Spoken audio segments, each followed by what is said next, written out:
Program number 1, Accessible Sidewalks, Design Issues for Pedestrians Who Use Wheelchairs. This runs 10 minutes. With Dennis Cannon of the Access Board and Marilyn Golden of the Disability Rights Education and Defense Fund.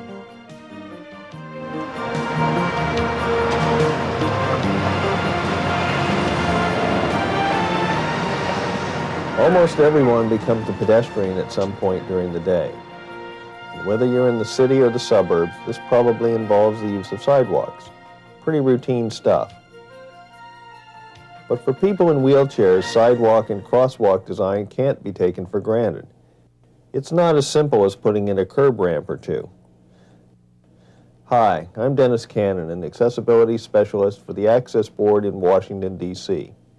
The Access Board is the federal agency responsible for developing accessibility guidelines under the ADA and other laws. In my own daily commute to and from work, I run into a number of design flaws that illustrate the kind of obstacles faced by wheelchair users.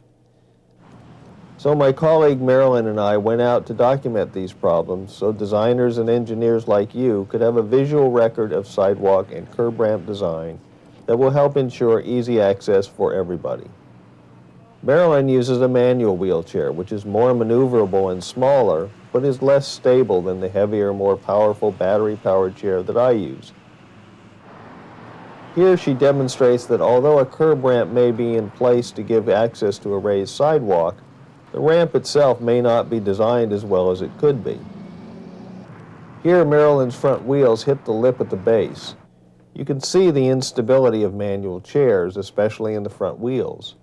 She usually has to shift her balance back and pop her front wheels up over snags like this. This is really an unproductive use of energy, and not everybody has the strength to make this effort. Here's another bumpy curb ramp. This time, the top of the ramp is cracked and Marilyn's wheels get caught. So, while exerting extra effort to get up the ramp, she has to contend with bumps as well. This is a problem of both design and maintenance. It's not as simple as making the curb ramp smooth, though. Cross slope on curb ramps also affects the stability of a wheelchair. Here's a sidewalk I take to get to the subway every day. It crosses the entrance to a parking lot. Naturally, the entrance is sloped to accommodate the cars. But this means the sidewalk is sloped, and the ramps at either end have a cross slope.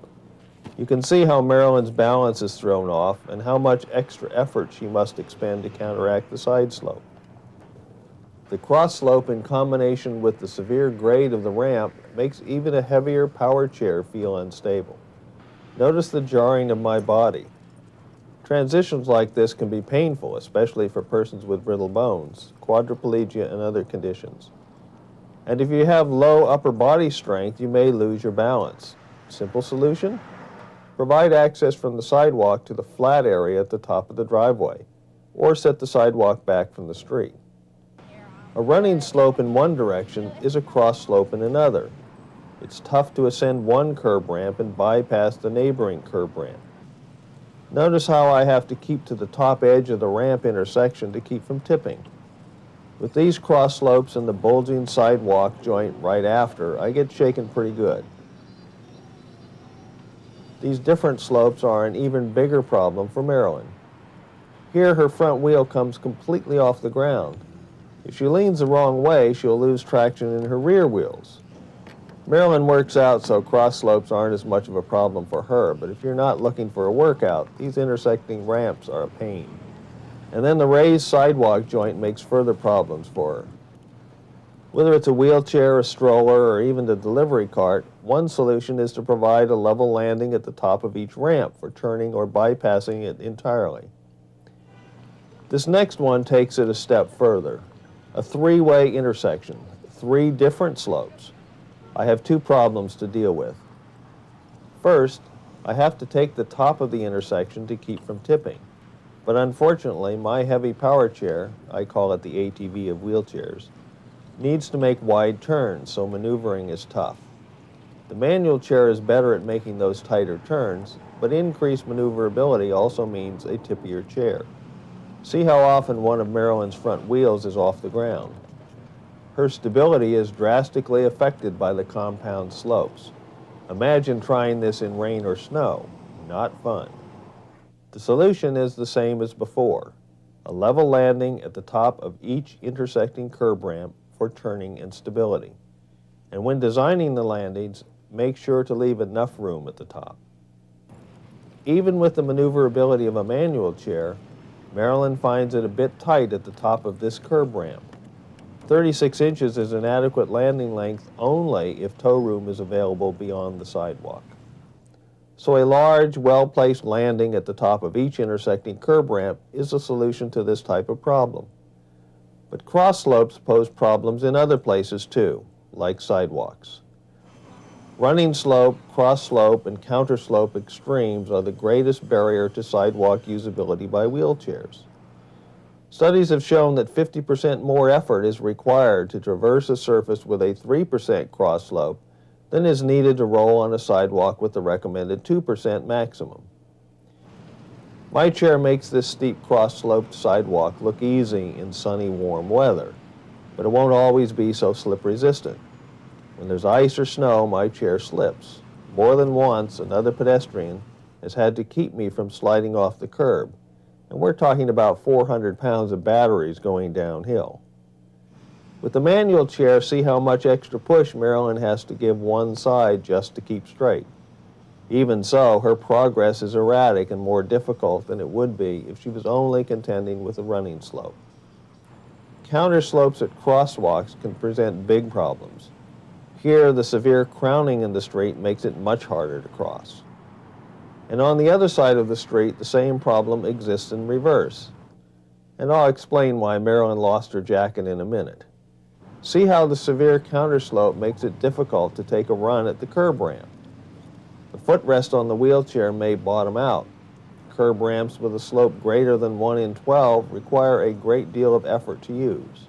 For a 6-inch curb, a curb ramp and landing needs almost 12 feet of sidewalk width. Now, back to why MARILYN took off her jacket.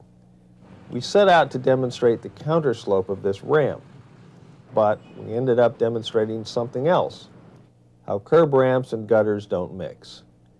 We didn't plan this, but it shows one all too common problem, water in the gutter at the base of the ramp. Wheels throw up water, or worse, this time it was radiator fluid. What a bummer. Now let's take a look at ramp positioning.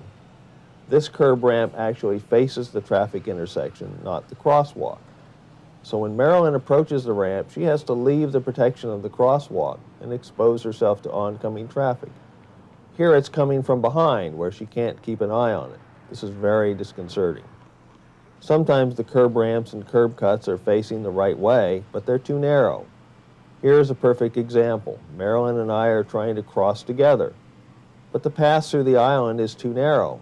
I actually had to steer into moving traffic to get around the obstacle. At the second island, I decided to wait for MARILYN to pass through, but then I barely made it through the intersection before the light changed. While 36 inches is adequate width for passage of a single pedestrian, it's not enough for pairs or opposing pedestrian travel. Here I'm forced to go up onto the grass to avoid sending MARILYN off the curb and into heavy traffic. My chair can do it, but many can't. And what if there wasn't any grass to veer up on? Lots of things can shrink the width of a sidewalk. Mailboxes, light posts, street signs, you name it. Here, a light pole squeezes the sidewalk width on one side, and a raised curb won't let me veer off to the other side. It's pedestrian gridlock. Well, after a rough day of tackling the problems of curb ramp and sidewalk design, I was ready to take the bus home. But my problems hadn't ended. Access to this bus shelter was very limited. The wheelchair passage brought me too close to the drop-off point on the curb. It was difficult to see where the bus lift might be deployed onto the sidewalk, and the angled wall makes it impossible for me to stay under the shelter as others waited on the bench. Good thing it wasn't raining. You've seen some bad examples of sidewalk and curb ramp design, but there are a number of sources for good design guidance, including technical assistance from the Access Board. When you design sidewalk improvements, call us for help toll-free at 1-800-872-2253. And we appreciate your work to make accessibility a standard in every community. Here are numbers to call for technical assistance from the Access Board. The toll-free number for voice is 1-800-872-2253. The toll-free TTY number is 800-993-2822.